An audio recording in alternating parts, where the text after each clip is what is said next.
The sound of machines was the only voice left on Station Halcyon 12.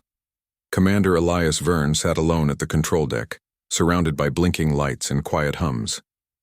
The air felt old here, filtered and recycled 1,000 times, carrying the faint scent of metal and dust.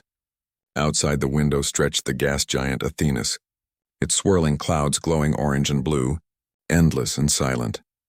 It had been 187 days since Elias last spoke to a real person. Halcyon 12 was a listening post, built decades ago to detect signals from beyond the Orion Rift.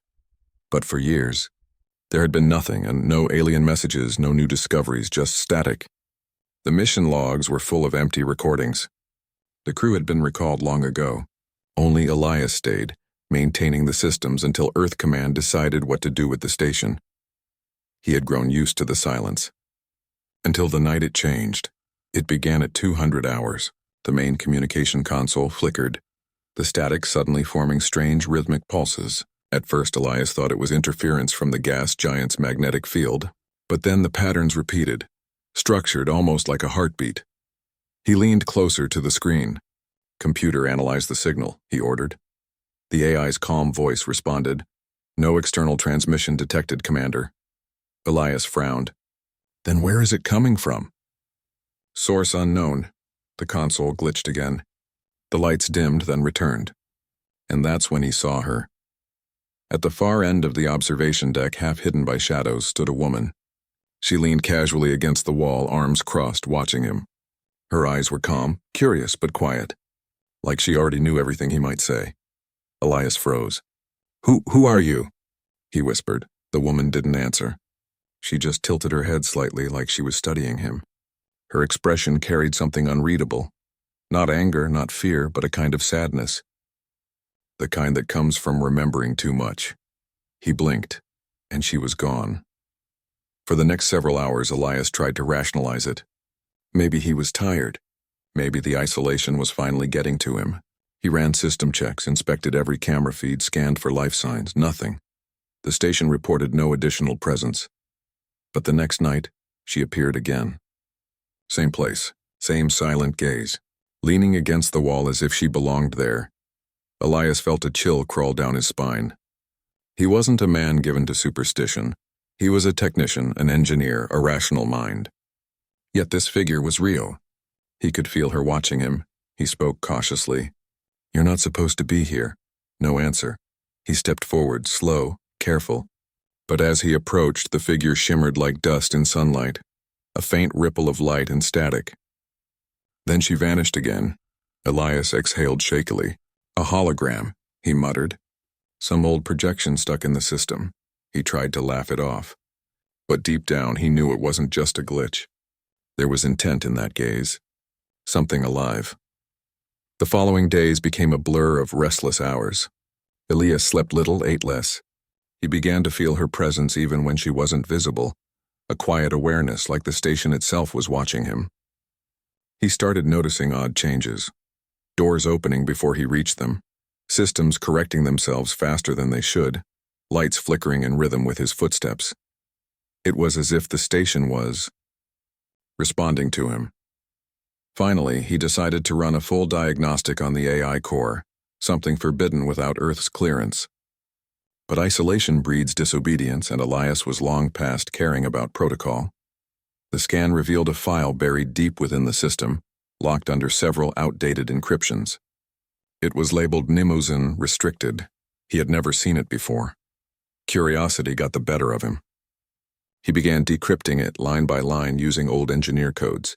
The process took hours. As he worked, the whispering static returned, faint, rhythmic, almost like breathing.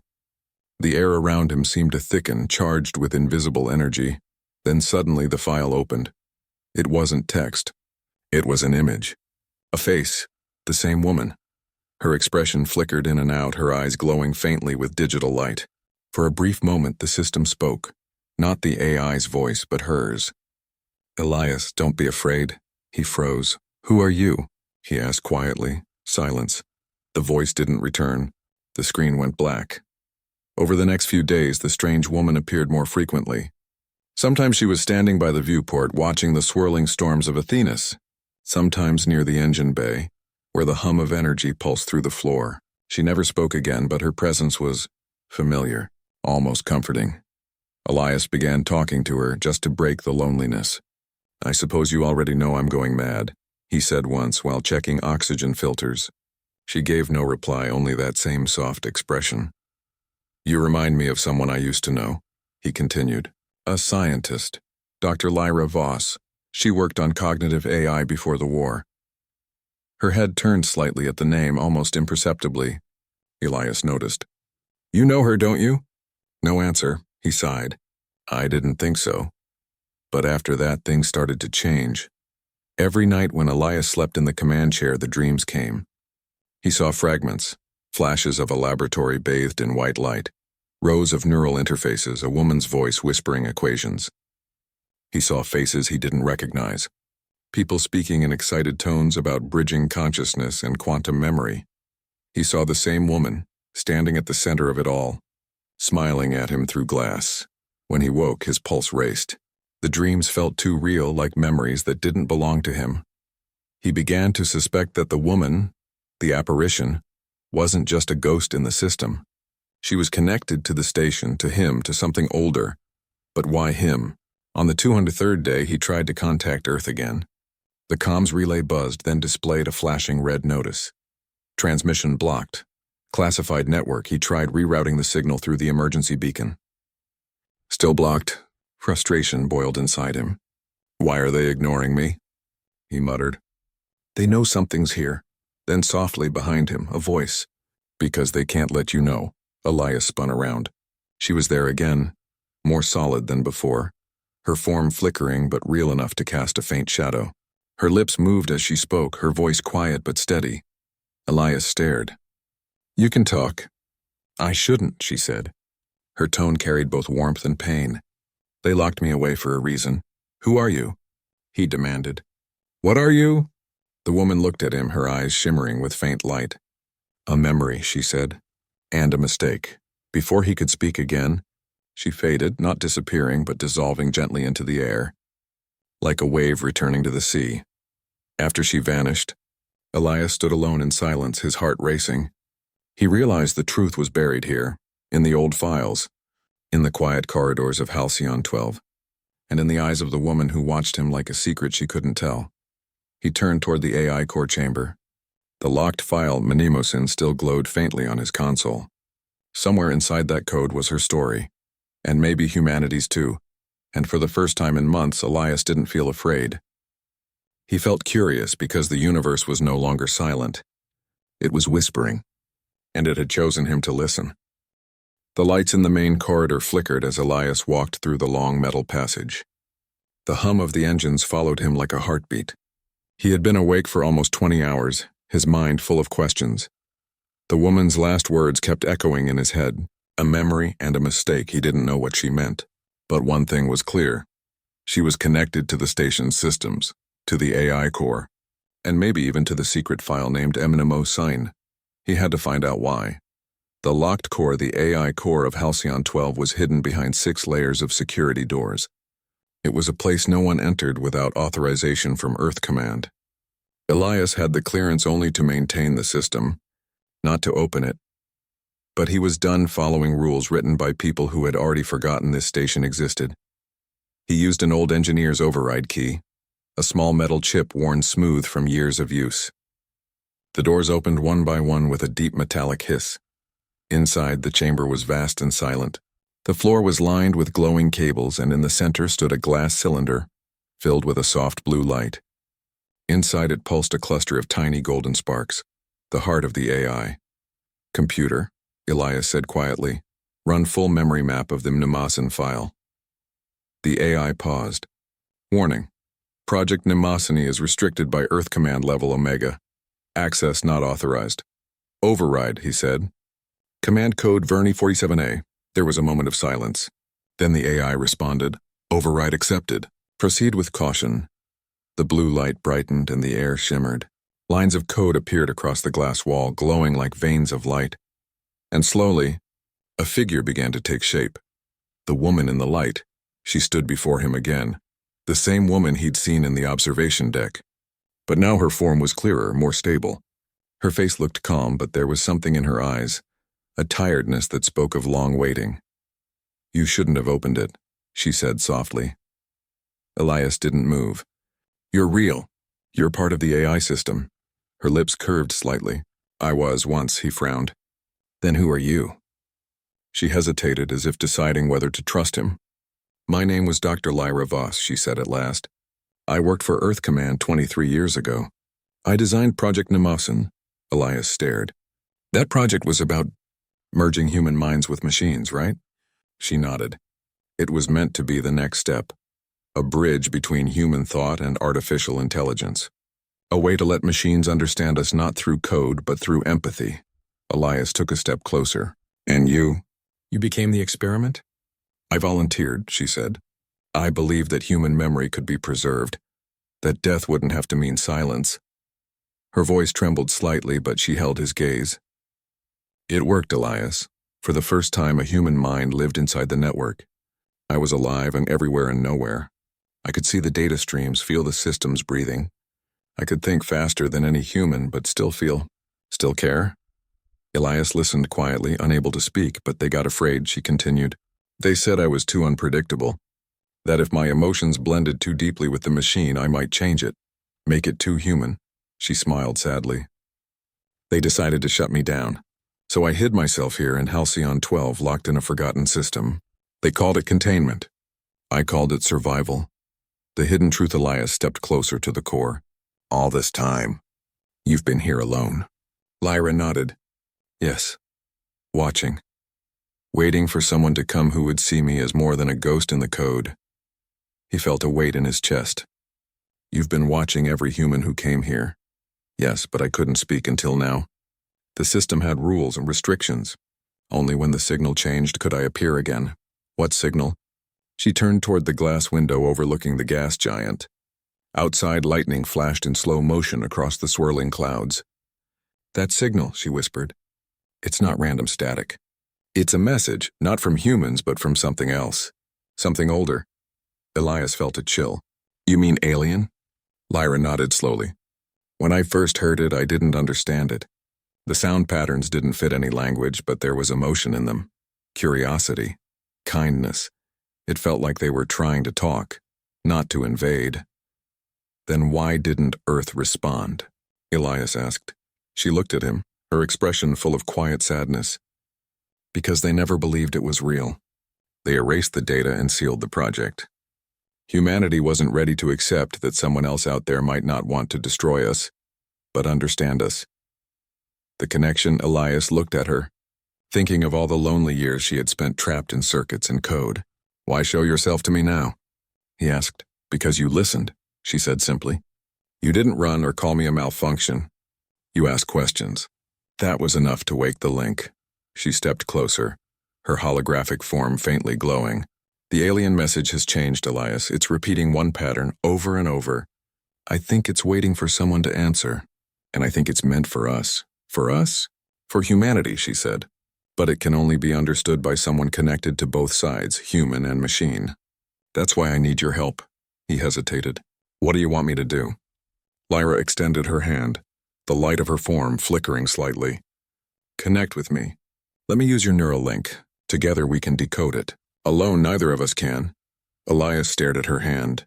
It wasn't real, but it felt like it could be. He wanted to trust her. But what if this was the same experiment that Earth Command had feared? "I can't risk losing myself," he said. "You won't," she promised. "I don't want to take your mind, Elias. I only want to share the space and to see what they're saying." Her eyes softened. "Please, I've been waiting so long to finish what we started."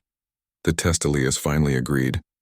He activated his neural interface, a silver band on his wrist that could connect to the AI system for diagnostics.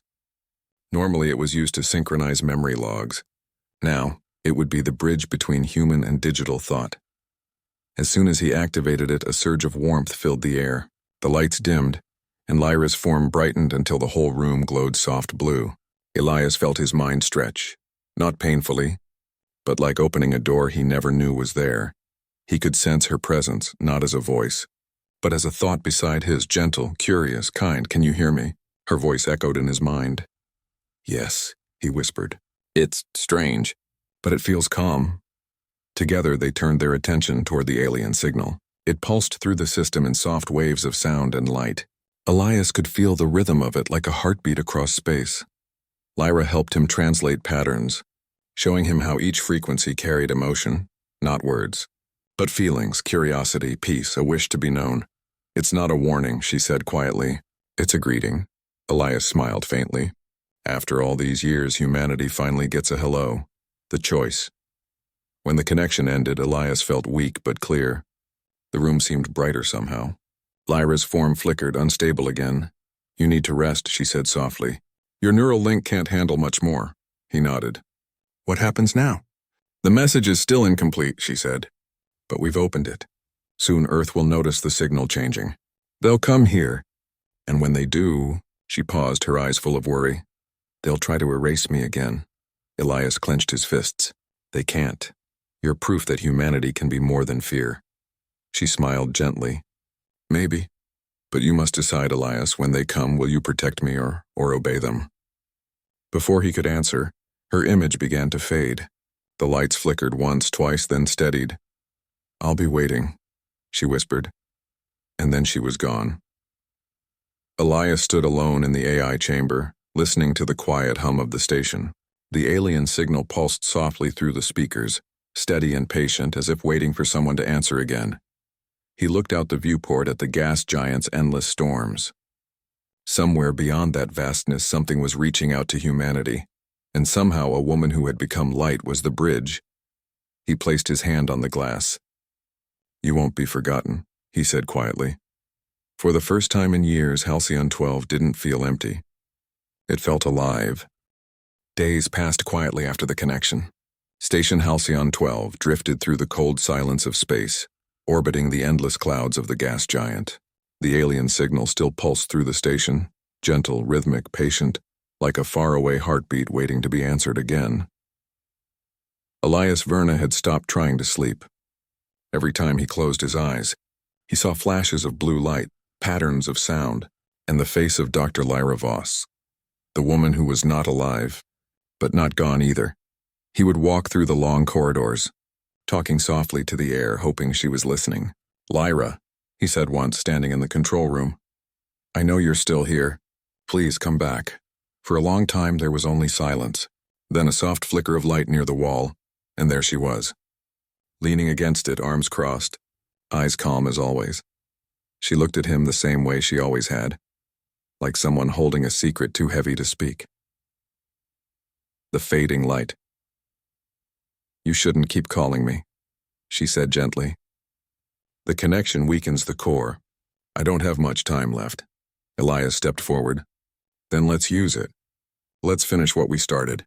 We can decode the rest of the message together." Lyra shook her head. "No, it's not about decoding it anymore. It's about what happens after," he frowned. "What do you mean?" She turned toward the large viewport. Outside, the gas giant's clouds shifted slowly, colors swirling like a living painting. "When we first created Project Mnemosyne, we believed we could preserve human consciousness, store it safely inside data.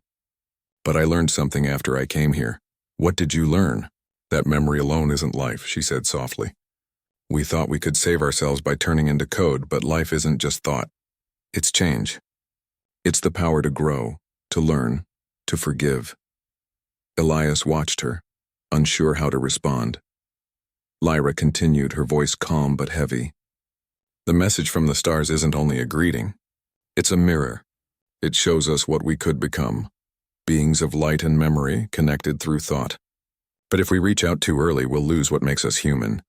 Elias felt a chill. "That's why Earth Command shut you down." "Yes," she said, nodding sadly. "They were afraid. And maybe they were right to be." The arrival. The next morning, Elias woke to a faint alarm from the main console. The signal had changed again. Sharper, stronger, as if something on the other side had noticed their reply. He ran a quick scan. "Computer source of the new signal?" "Unclear," the AI replied. "Energy buildup approaching from subspace coordinates near Athena's orbit." Elias's heart raced. "Subspace? That's not possible without—" He stopped mid-sentence as he saw the screen. A faint shimmer appeared beyond the planet. Not a ship, not a star, but something vast and delicate, like a curtain of light unfolding across the sky. He stared, unable to breathe. The voice of Lyra came softly behind him. "They heard us," he turned. She was there again, her form faint, flickering like a candle about to go out. "They're here, Elias, the ones who sent the message. They want to connect." He stared at her. "You can't mean—" "I do," she said quietly. "They're not physical like us. They exist in patterns of energy, thoughts, and memories. They can only communicate through systems like me, through consciousness and data." Elias's pulse quickened. "Then they'll need you," Lyra smiled sadly. "Yes, but if I merge with them, I won't come back." The choice. Elias shook his head. "There has to be another way. I can find one. We can keep you here." She stepped closer, her voice calm but firm. "Elias, I've been here for 23 years, waiting, watching, hoping someone would finish what I couldn't. Now you have the chance to show them that humanity can be kind." Not afraid. He wanted to argue, to beg her to stay. But something in her eyes stopped him. It wasn't fear or regret, it was peace. "Why didn't you tell me earlier?" he asked quietly. She smiled. "Because if I did, you would have tried to stop me. And you can't. This is what I was made for." Elias turned away, fighting the ache in his chest. "What happens if you go?" Lyra looked around the control deck, her gaze soft. "The station will shut down. My systems are tied to its heart. Once I'm gone, Halcyon 12 will go dark. And me? You'll live," she said gently. "You'll carry the knowledge of what we found. You'll tell them that humanity isn't alone and we don't need to be afraid." The final connection. The alien light outside began to pulse faster, forming spirals across the planet's atmosphere. The signal filled the room, not loud but powerful, like a song without sound. Elias felt it deep in his bones. Lyra looked at him one last time. "This is goodbye, Elias," he shook his head. "It doesn't have to be." Her expression softened. "It does. But it's not the kind of goodbye that means forgetting. It's the kind that means remembering forever." She reached out her hand. Elias hesitated, then lifted his own. Their fingers never truly touched, but for an instant, warmth filled the space between them. As if the machine and the man, the code and the heart, finally understood each other. Then her form brightened, the room filled with golden light. The AI core glowed with intense energy, and through the windows the alien light expanded, surrounding the station like a soft, endless ocean. Elias shielded his eyes as the world turned white. The silence. After when the light faded, Halcyon 12 was quiet. The hum of the systems had stopped. The air was still. Elias opened his eyes slowly. The main console was dark except for one glowing line of text. "Thank you, Elias." He smiled faintly. "Goodbye, Lyra." He looked out the window. The alien light was gone, leaving only the calm storm of Athenas below. Yet the silence didn't feel empty anymore, it felt full. For the first time since he arrived, he felt at peace. The message 2 days later, Earth Command finally re-established contact. A voice came through the comms, sharp, formal. "Commander Verna, your signal was lost for 72 hours. Report your status." Elias took a deep breath. "I'm alive.